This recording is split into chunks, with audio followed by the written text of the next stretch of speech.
इसमें हमने पूरा फॉर्मेट स्टडी किया था कि किस तरह से हमने अपनी ट्रांजैक्शंस को डिफरेंट से होने वाले कैश फ्लो को डिफरेंट पार्ट्स में डिवाइड करना है।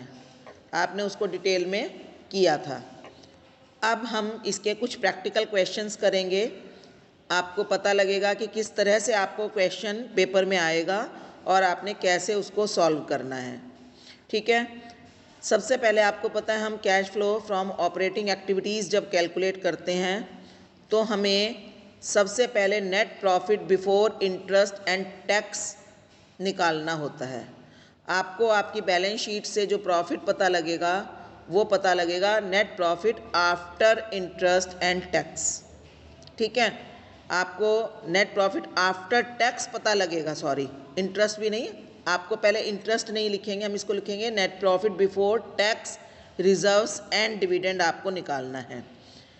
आपको पता है कि बैलेंस शीट आपको गिवन होगी।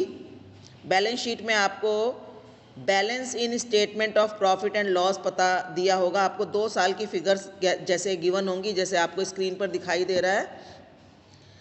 2018 में हमारा statement of profit and loss 1 lakh balance था और 2019 में ये बढ़कर 1,50,000 हो गया। इसका मतलब क्या हुआ? इस लाइन को हम कैसे समझेंगे बेटा? इसका मतलब है कि हमारे जो statement of profit and loss था उसके अंदर पिछले साल अगर 2018 में 1 लाख का बैलेंस बचा था और इस साल 1,50,000 हो गया है, तो हमने इसमें से बाद में कुछ डिविडेंड प्रपोज कर दिया होगा, रिजर्व्स और टैक्स तो हम दे चुके होंगे 1 लाख रुपए में से। इसमें से हमने कुछ डिविडेंड प्रपोज किया होगा और बाकी जैसे मान लो हमने 20,000 डिविडेंड प्रपोज किया हो तो ये प्रॉफिट 80,000 बचा होगा। उसके बाद हमने इस साल का प्रॉफिट भी उसके अंदर ऐड कर दिया होगा, तो हमें पता लगाना होगा कि हमारा इस साल का प्रॉफिट कितना है। तो बेटा प्रपोज डिविडेंड की जब बात आएगी तब हम देखेंगे। फिलहाल हम ये मानेंगे कि हमें 2018 से 19 के बीच में टोटल प्रॉफिट कितना हुआ, उसको निकालने के लिए बेटा आपको सारी करंट ईयर की फिगर्स में से, करंट ईयर यानी कि जो लेटर ईयर है, जिसके लिए आपको जो बाद का ईयर है उसमें से आपको उसका जो प्रीवियस ईयर है उसकी फिगर्स को माइनस करना है। जैसे आपको यहाँ पर 1,50,000 1,50,000 minus 1 lakh is equal to 50,000। तो आपको पता लगेगा कि इस साल जो हमें प्रॉफिट हुआ है वो हुआ है 50,000। ठीक है। फिर ऐसे ही लास्ट ईयर जनरल रिजर्व था 40,000 और उससे अगले साल जो प्रॉफिट बढ़कर हो गया 50,000। इसका मतलब क्या हुआ बेटा? बच्चे बताओ क्या मतलब हुआ इसका? 12th class. जनरल रिजर्व बढ़ गया मैम।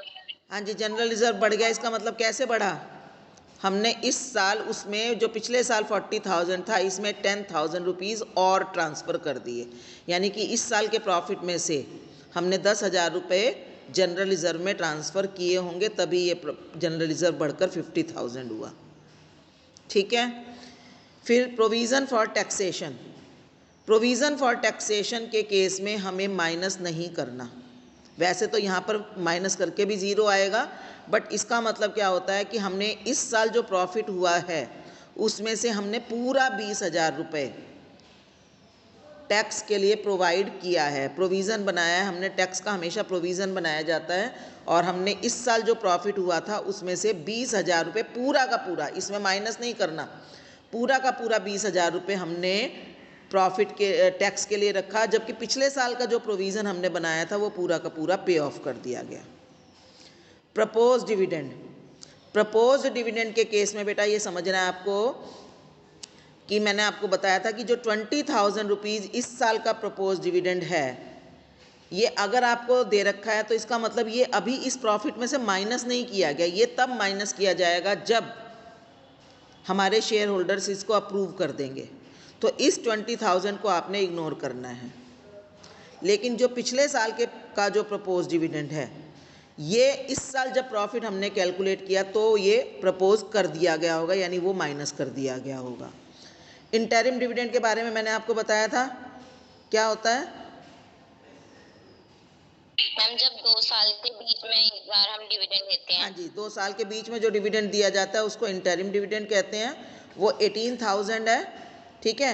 18,000 भी इसका मतलब हमारे इस साल के प्रॉफिट का पार्ट था, लेकिन हमने डिविडेंड डिक्लेयर करके उसको कम कर दिया और हमें टैक्स रिफंड हुआ है 12,000 रुपये का। टैक्स रिफंड का मतलब जैसे गवर्नमेंट को कई बार हम ज़्यादा टैक्स पे कर देते हैं, हमेशा हमारे यहाँ क्या है, एडवांस पेमेंट ऑफ टैक्स का सिस्टम है, ठीक है। एडवांस पेमेंट कर दी जाती है टैक्स की, वो सिस्टम चलता है। लेकिन बाद में अगर हमारी फाइनल कैलकुलेशन पर टैक्स उसकी अपेक्षा कम आ जाए तो हमें इनकम टैक्स डिपार्टमेंट टैक्स का रिफंड भी कर देता है। ये मत सोचना कि हम जो टैक्स देते हैं वो हमें रिफंड में आ जाता है।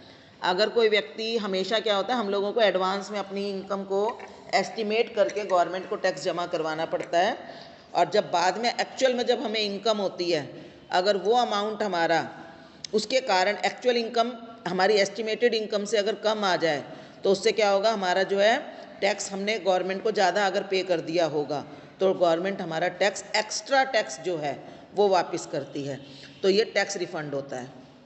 अब आपको इन आइटम्स के बेस पर net profit before tax, dividend and reserves निकालना है। बेटा इंटरेस्ट नहीं करेंगे, इंटरेस्ट का स्टेप बाद में होता है। पहले हम निकालते हैं नेट प्रॉफिट बिफोर, यानी कि बिफोर का मतलब कि हमने टैक्स पे किया उससे पहले कितना प्रॉफिट हुआ, टैक्स, रिजर्व्स एंड डिविडेंड। आपने इसको देखना है, ये आपने कैलकुलेट करना है, ठीक है। तो चलिए कैसे कैलकुलेट करेंगे अब हम देखेंगे, नेक्स्ट स्लाइड में देखेंगे। चलिए अब देखिए इसकी कैलकुलेशन देखिए। Balance in statement of profit and loss current year, current year का मतलब क्या है हमारा 2019। देखो 2019 में 1,50,000 था और 2018 में 1 लाख था। तो देखो हमने क्या किया, पहले तो इस साल का जो प्रॉफिट है वो हमने निकाल लिया, वो आया 50,000 रुपीज़, ठीक है।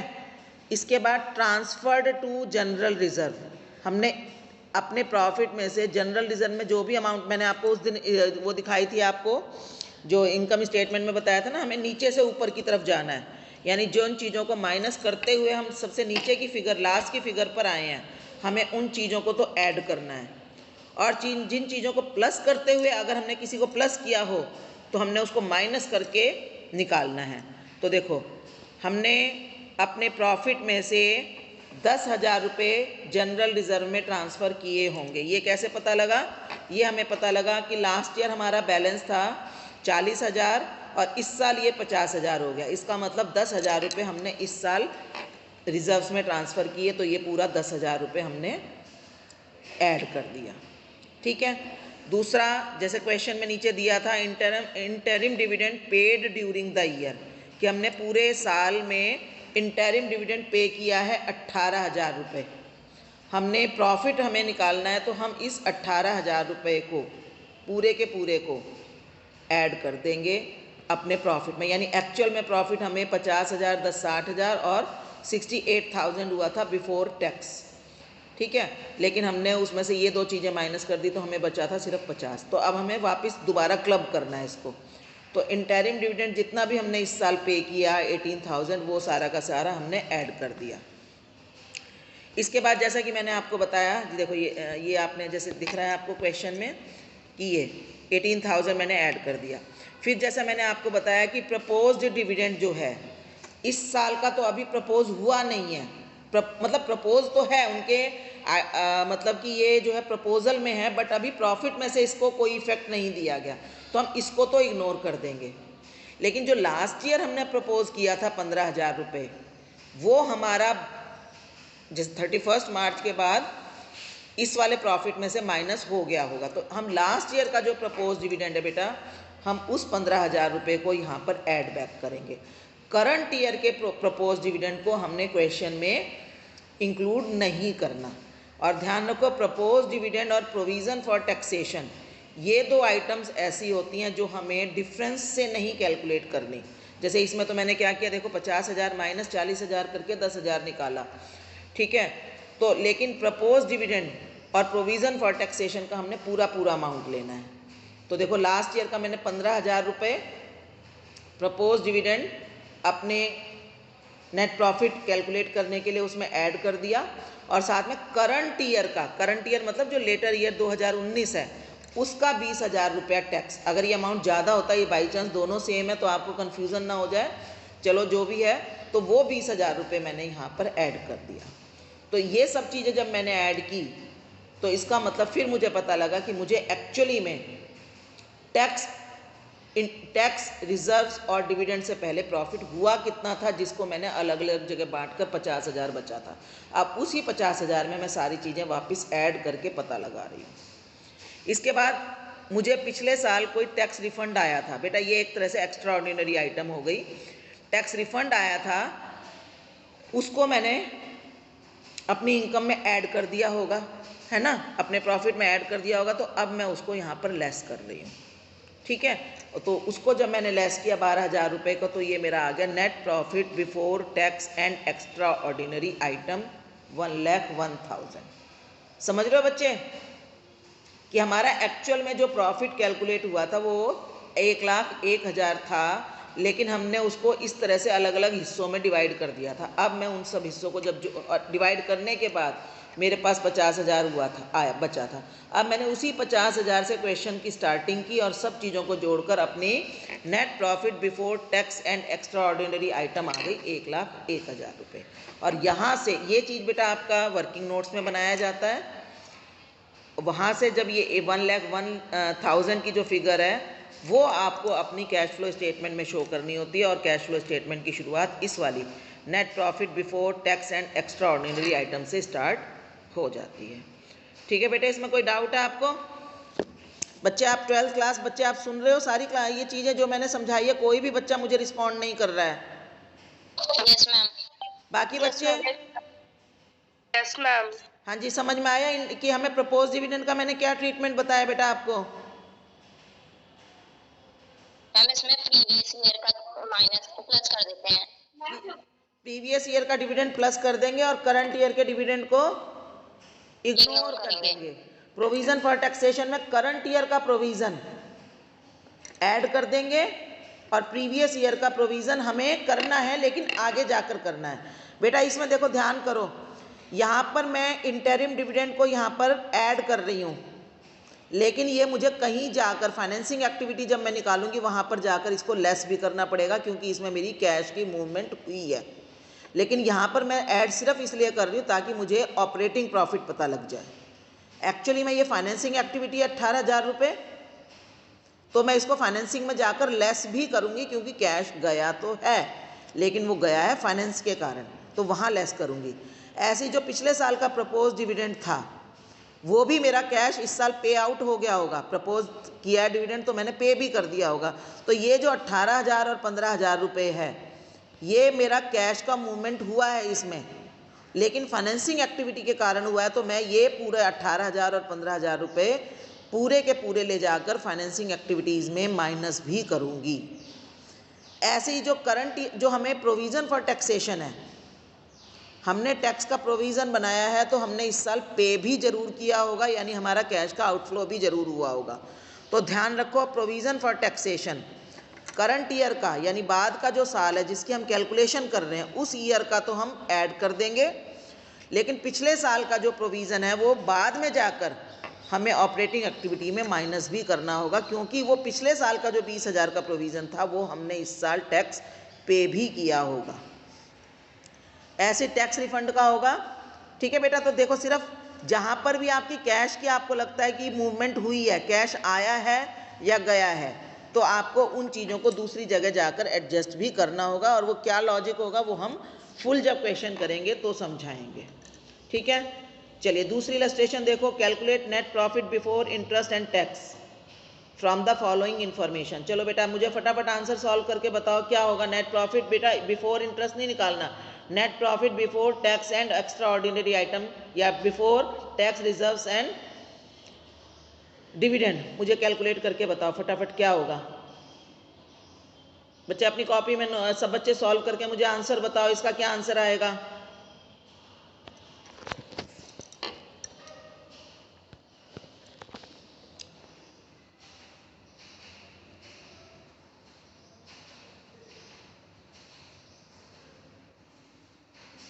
बताओ बेटा इसमें प्रॉफिट हुआ या लॉस? Ma'am loss. इसमें लॉस हुआ है कितना? मैम 80,000। नहीं बेटा देखो, आपने लास्ट ईयर का प्रॉफिट लिया 2018, है ना? आपने इसमें इसमें सॉरी करंट ईयर का प्रॉफिट लिया आपने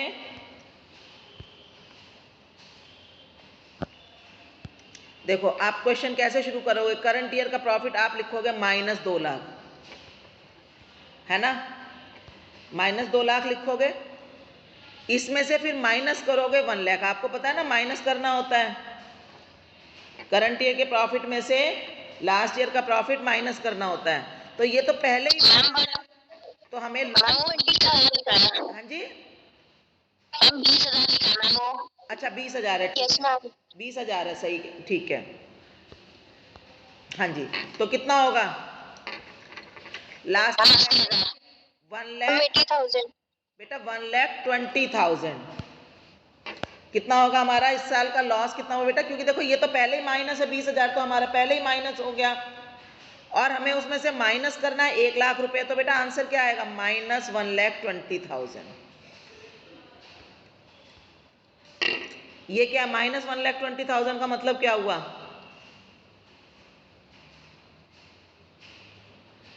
बेटा आप माइनस का साइन लगा दोगे, माइनस का मतलब क्या हुआ? हमें प्रॉफिट नहीं हुआ, उल्टा लॉस हुआ है।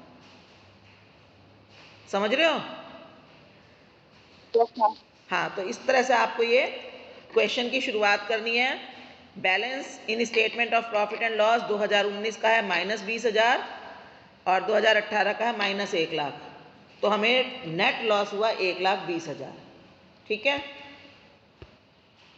चलिए अब बताइए आगे क्या होगा? रिजर्व, जनरल रिजर्व कितना हुआ? जनरल रिजर्व में कितना शो करोगे? कितना ट्रांसफर किया आपकी बार हमने? मैम 10,000। 10,000 रुपये। ठीक है, तो बेटा जब प्लस माइनस के साइन लगाओगे और उसको मैथमेटिकली करोगे तो आपको पता लग जाएगा कि हमारा क्या इस साल का प्रॉफिट हुआ था। ठीक है, जनरल रिजर्व हुआ हमारा +10,000। प्रोविजन फॉर टैक्सेशन बताओ कितना होगा? लास्ट ईयर था 15,000, अब की बार है 20,000। हाँ जी, मैम 20,000 प्लस कर देंगे। हाँ जी, इस साल का जो प्रोविजन फॉर टैक्सेशन है 20,000 रुपये, वो प्लस हो मैम प्लस जाएगा। कर देंगे। हाँ जी, प्रपोज डिविडेंड बताओ क्या होगा? हम पिछले साल का ऐड करते हैं। हाँ जी, ये इसमें बाई चांस दोनों है इक्वल हैं, 10-10 हज़ार हैं, तब तो आपको लगेगा कि कुछ भी कर लो, पर आप इसमें लिखोगे, जब आप पर्टिकुलर्स में लिखोगे ना प्रपोज डिविडेंड, अगर आपने पर्टिकुलर्स में लिख दिया प्रपोज डिविडेंड फॉर 2018-19, तो बेटा आपका एग्जामिनर वही मार्क काट लेगा उस चीज़ का कि बच्चे ये तो अमाउंट सेम था, बच्चे को तो कंसेप्ट क्लियर ही नहीं है। तो बेटा आपने पर्टिकुलर्स में लिखना है प्रपोज डिविडेंड फॉर 2018 कितना हो गया? 10,000 रुपये, वो भी हम ऐड कर देंगे। इंटरिम डिविडेंड ये -8,000 है या ये इक्वल टू है? बेटा ये इक्वल टू साइन है, मैम माइनस। नहीं माइनस नहीं है, इंटरिम डिविडेंड माइनस नहीं हो सकता बेटा। इंटरिम डिविडेंड हमने 8,000 रुपीज़ पे किया ना इस साल, है ना? इसका क्या करेंगे हम? हम ऐड करेंगे। बताओ मुझे क्या आंसर आया आपका? इस साल प्रॉफिट हुआ या लॉस हुआ? नेट प्रॉफिट बिफोर, हाँ जी, हम लॉस हुआ है। हाँ जी लॉस हुआ है। तो देखो कितना हुआ, कितना हुआ बेटा आपको? 72,000। हाँ जी 72,000 का लॉस हुआ है। बेटा सारे बच्चे सॉल्व करो इसको साथ में अपनी नोटबुक्स पर। तो देखो वही हो गया ना, आपने माइनस से क्वेश्चन को शुरू किया क्योंकि आपको इस साल लॉस हुआ, तो -20,000 हुआ, उसमें से आपने फिर लेस किया 1 लाख, तो माइनस माइनस क्या हो गया? प्लस हो गया, लेकिन उसका साइन क्या हो गया? माइनस का, मैथ्स में जैसे आप करते हो। 1,20,000 हो गया। इस साल ट्रांसफ़र किया था 10,000 रुपये, वो हमने उसमें ऐड किया हमने इंटरिम डिविडेंड जितना पे किया था। Propose dividend paid during the year वो हुआ of 2018 10,000। Provision for taxation of the current year 20,000 करके आपने ये फिगर माइनस की थी, उस माइनस में से मैंने ये सारी फिगर्स जब प्लस कर दी तो मेरा आंसर आ गया 72,000 रुपीज़। ये क्या हमारा इस साल का नेट लॉस। बेटा प्रॉफिट नहीं हुआ, उल्टा लॉस हुआ है before tax and extraordinary item 72,000 rupees. Clear है बेटा? चलिए, अब इन्होंने इसमें इंपॉर्टेंट पॉइंट्स दिए हैं बेटा। ये पीपीटी, ये वाली पीपीटी मैंने खुद नहीं बनाई हुई है, ये मेरे पास पीपीटी मेरे ही जो है फ्रेंड टीचर हैं उन्होंने बनाई थी, मैं उन्हीं की ले रही हूँ। आगे के क्वेश्चंस मैं खुद अपने बनाकर सॉल्व, अपने जो हैं एक्सेल शीट पर सॉल्व करवाऊँगी। If reserves and surpluses is given in the question, take the difference between current year and previous year along with dividend provision for taxation etcetera. ठीक है, आपने करंट ईयर, अगर reserves and surplus given है तो आपने current year और previous year का difference लेना है। Provision for taxation, current year amount will be taken here, previous year amount will B deducted from operating activity after adjustment of current assets and liabilities. मैंने आपको ये चीज़ बताई है आपको। Same propose dividend amount of dividend declared in the previous year will be paid in the current year and no need to take current year amount anywhere in the cash flow statement. ध्यान रखना ये चीज़, ठीक है बेटा? चलिए, अब हम calculation करेंगे cash flow from operating activity. ये आप फॉर्मेट पहले ही देख ही चुके हो, इसको मैं अच्छे से समझा चुकी हूँ, ठीक है? तो चलिए अब हम इसका एक क्वेश्चन करेंगे। ये आपको क्वेश्चन एक इन्होंने स्टेटमेंट टर्म में दिया हुआ है। Prasu limited made a profit of ₹50,000 after transfer to general reserve. बेटा उसने प्रॉफिट अर्न किया 15,000 का, after transfer to general reserve 15,000, उसने जनरल रिजर्व में 15,000 रुपये ट्रांसफ़र किए थे। डेप्रिसिएशन 10,000 रुपये का उसने चार्ज किया था। गुडविल अमर्टाइज की थी 3,500 रुपये। मशीनरी पर गेन हुआ था उसे 1,500। Other information available are trade receivable showed an increase of 1,500। बेटा ये तो बहुत सिंपल क्वेश्चन है, सिर्फ आपको इनको फॉर्मेट में एडजस्ट करना है। ट्रेड पेबल ने शो किया N increase of 3,000। Prepaid expense N increase of ₹100 and outstanding expenses payable a decrease 1,000। बेटा आपको यहाँ पर तो इन्होंने सीधा इंक्रीज डिक्रीज बता दिया है, बट आपके जो क्वेश्चंस होंगे उसमें ये इंक्रीज डिक्रीज आपको खुद करंट ईयर में से प्रीवियस ईयर को माइनस करके निकालना होगा। तो चलिए इनको हम एक बार निकालते हैं। तो देखो, नेट प्रॉफिट बिफोर टैक्सेशन हमने निकाल लिया, जैसे कि हमें हमने अभी जो इलस्ट्रेशन की थी उसकी तरीके से आपने निकाल कर जो अमाउंट आया वो आया 65,000। तो 65,000 कैसे आया, क्वेश्चन देखते हैं। प्रॉफिट हुआ था 50,000 और इन्होंने कोई टैक्स वगैरह तो पे किया नहीं है, दिखाया नहीं है, मतलब पे करना होगा लेकिन इन्होंने दिखाया नहीं है। लेकिन इन्होंने 50,000 का प्रॉफिट हुआ था और जनरल रिजर्व में 15,000 रुपये ट्रांसफ़र किए, तो टोटल प्रॉफिट हो गया 65,000। यहाँ से हमने शुरुआत कर ली, ठीक है बेटा? ये शुरुआत दिख गई आपको 65,000। इसके बाद देखो, adjustment for non cash and non operating items question में गिवन है ना, डायरेक्ट गिवन है, तो इसमें आपको ज़्यादा सिर्फ फॉर्मेट को ही समझना है, जिसमें क्वेश्चन क्लियर कह रहा है कि depreciation charge during the year 10,000। ठीक है, क्वेश्चन में गिवन है। ये हमारी नॉन कैश आइटम है, ऑपरेटिंग आइटम है, बट ये नॉन कैश आइटम है, तो हमने उसको क्या किया, ऐड कर दिया 10,000 रुपये। क्वेश्चन में गिवन है गुडविल एमर्टाइज की हमने, एमर्टाइज का मतलब गुडविल को हमने राइट ऑफ किया। ठीक है, ये भी हमारी नॉन कैश आइटम है। नॉन कैश का मतलब क्या होता है बेटा? नॉन कैश आइटम मतलब बताओ बेटा, नॉन कैश आइटम का क्या मतलब होता है? कैश में शो नहीं करते मैम, मतलब कि इसमें कोई कैश आया या गया नहीं है, कोई कैश फ्लो नहीं हुआ इस साल। करंट ईयर में हमने जिस साल हम कैश फ्लो स्टेटमेंट बना रहे हैं, ये दो खर्चे ऐसे हैं जिसके कारण हमारा कैश का आना जाना नहीं हुआ, लेकिन हमने अपने प्रॉफिट में से इसको फिर भी एज एक्सपेंस माइनस कर रखा है। ठीक है बेटा? तो क्योंकि मैं ये कैश फ्लो स्टेटमेंट बना रही हूँ, मेरा मकसद ये जानना है कि हमारे यहाँ एक्चुअल में कैश कितना आया, तो इसलिए मैंने इन दोनों नॉन कैश आइटम्स को प्लस करके अपने प्रॉफिट को कैश प्रॉफिट की तरफ ले जा रही हूँ मैं। ठीक है, तो मैंने ऐड कर लिया। Gain on sale of machine, जब मैंने मशीनरी बेची उसके ऊपर मुझे गेन हुआ था, उसको वो मेरी उसके मतलब गेन होनी यानी मशीन बेचने पर मेरे पास कैश तो आया होगा, तो वो कैश आना तो इन्वेस्टिंग एक्टिविटी में चला गया, लेकिन ये जो गेन हुआ है ये मेरी नॉन ऑपरेटिंग एक्टिविटी के कारण हुआ है। ये मेरा गेन किस कारण हुआ बेटा? किस कारण हुआ बेटा gain on sale of machine? कौन सी एक्टिविटी के कारण हुआ? Non operating. ये इन्वेस्टिंग एक्टिविटी के कारण हुआ। मैंने बताया था ना आपको कि हमारी जो नॉन करंट आइटम्स हैं उनके कारण मुझे कोई भी इनकम या गेन होता है तो वो इन्वेस्टिंग एक्टिविटी का गेन माना जाता है।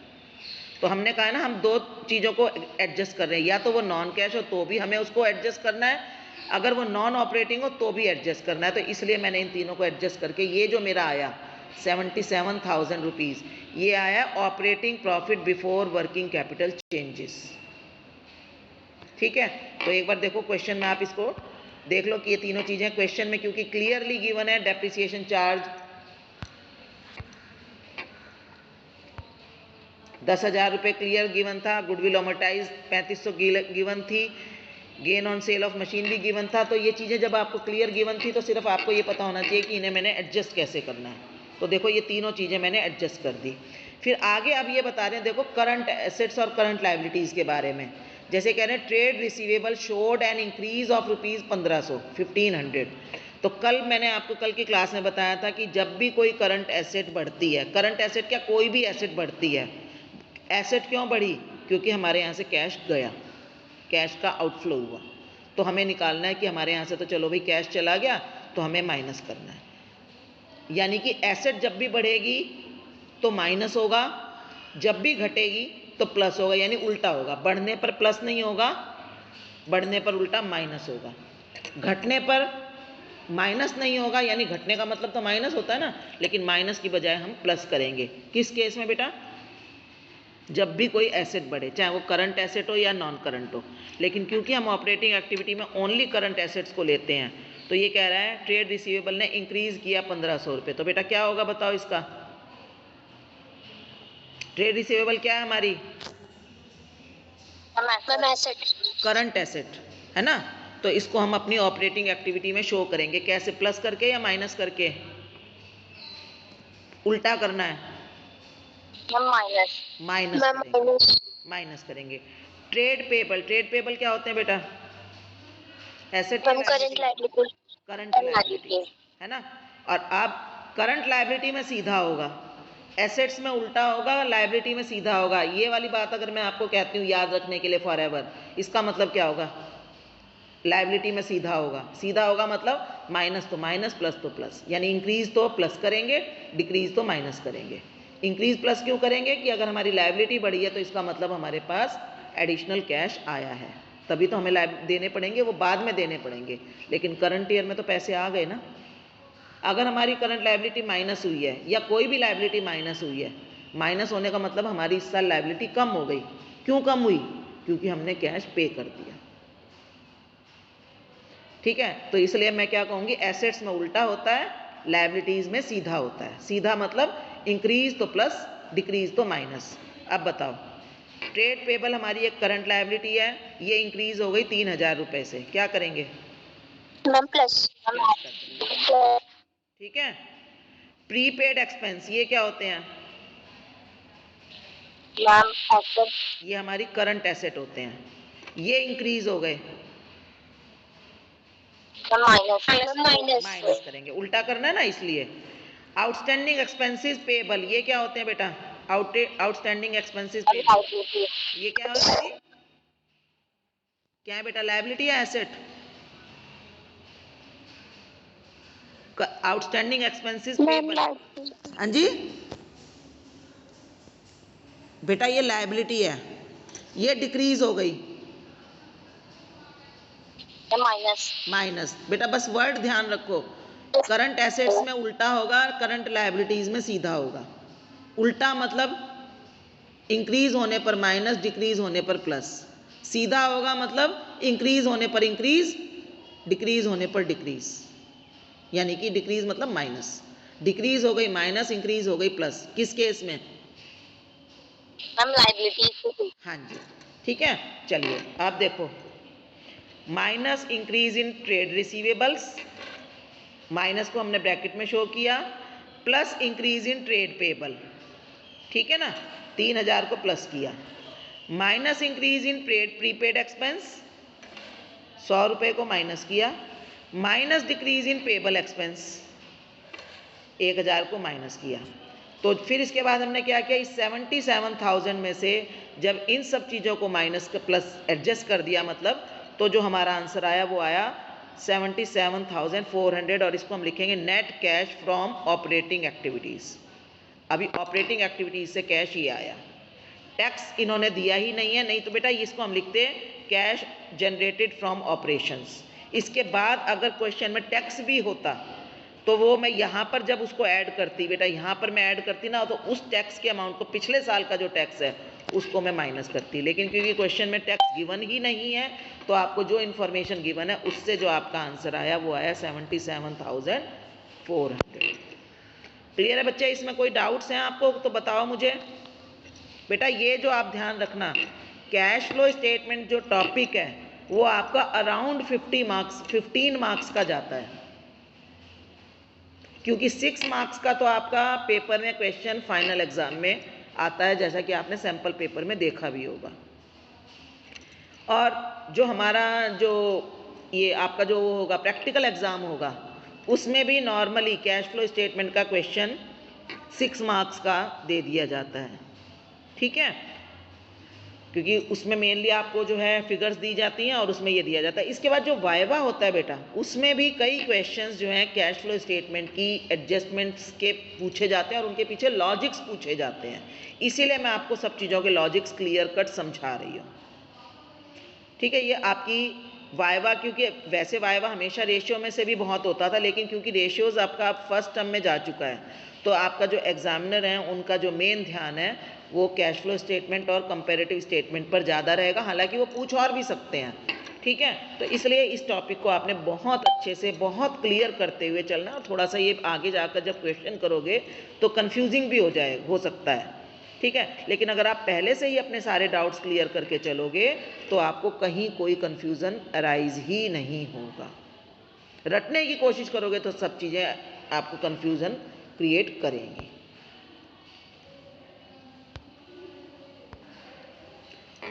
जिसमें आपको देखो क्वेश्चन इस तरह से होगा, आपकी बैलेंस शीट भी गिवन हो सकती है आपको प्रॉपर, और इस तरह से भी क्वेश्चन आ सकता है। देखो आपको दो फिगर दे रखी हैं, 2013 की और 2014 की, है ना।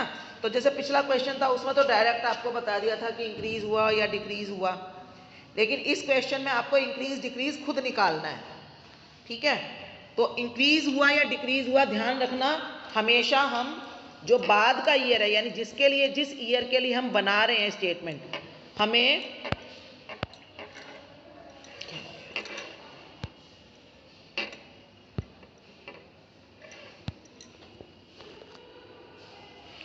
जिस ईयर के लिए हम स्टेटमेंट बना रहे हैं उस ईयर के फिगर में से हमें प्रीवियस ईयर की फिगर माइनस करनी है, ठीक है। तो जैसे आपको ट्रेड रिसीवेबल बताओ बेटा, इंक्रीज हुआ या डिक्रीज, कैसे पता लगेगा? कैसे? 15,000 15,000 माइनस 14,000, 15,000 is greater than 14,000, तो answer is plus 1,000, it means trade receivable has increased. Provision for doubtful debts increase हुआ या डिक्रीज हुआ? इंक्रीज। और बेटा ध्यान रखो ये हम शो करते हैं एसेट साइड, लेकिन ये अमाउंट क्या है, हम एसेट्स में से माइनस करके शो करते हैं ना बेटा, तो ये हमारी करंट लायबिलिटी होती है, करंट लायबिलिटीज का पार्ट है प्रोविजंस वाला, ठीक है, short term provisions. Trade payable बताओ इंक्रीज हुए या डिक्रीज? पहले इस साल 15,000, पिछले साल 13,000, आंसर आया प्लस 2,000, 15 में से 13 माइनस हुए तो कितना आएगा? 2,000 रुपये, तो वो हमारा क्या हो गया? इंक्रीज हो गया। इन्वेंट्रीज भी इंक्रीज हुई हैं, 8,000 minus 5,000। Short term investments 12,000 minus 10,000 increase हो गई हैं, ठीक है। एक्सपेंस पेबल भी इंक्रीज हुए हैं, 1,500 माइनस 1,000। प्रीपेड एक्सपेंस बताओ, ये डिक्रीज हुए हैं, और कितने? 1,000 रुपीज से। एक्रूड इनकम इंक्रीज हो गई 1,000। Income received in advance, income received in advance बेटा क्या होगी? हमारी लायबिलिटी होगी या एसेट? एसेट बेटा लायबिलिटी। इनकम आपने रिसीव कर ली एडवांस में, आपको कोई चीज़ एडवांस में मिल गई, इसका मतलब क्या है, वो तो आपको बाद में मिलनी चाहिए थी, है ना, बाद में मिलनी चाहिए ना। तो आपको अगर एडवांस में पैसे मिल गए हैं तो वो आपकी लायबिलिटी है। अगर आपको वो इनकम अर्न ना हुई, सोचो आपका वो जो ऑर्डर है वो कैंसिल होगा जिसके अगेंस्ट आपको इनकम हुई थी, तो पैसे वापस नहीं करने पड़ेंगे, यस मैम। है ना। तो income received in advance is always a liability. While accrued income क्या है, एक्रूड इनकम वो है कि जो हमने अर्न कर लिया बट अभी हमें रिसीव नहीं हुई है, तो इसके ऊपर हमारा टाइटल बन चुका है, तो वो हमारी एसेट होगी। इनकम रिसीव्ड इन एडवांस हमारी लायबिलिटी होगी, क्योंकि हमें टाइटल नहीं बना था, हमारा कोई क्लेम नहीं बना था।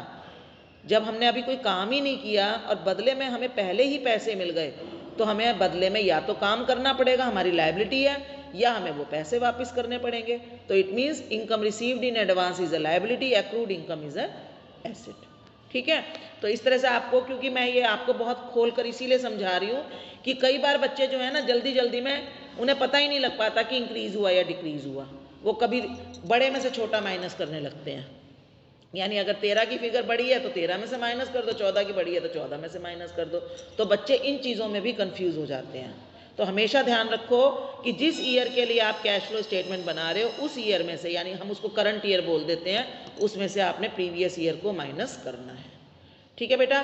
तो इस क्वेश्चन का आप स्क्रीनशॉट ले लो और मुझे आंसर फटाफट करके बताओ, इसका आंसर क्या आएगा। देखो, profit before the for the year 2013-14 is a sum of ₹10,000 after providing for depreciation of ₹2,000। ठीक है।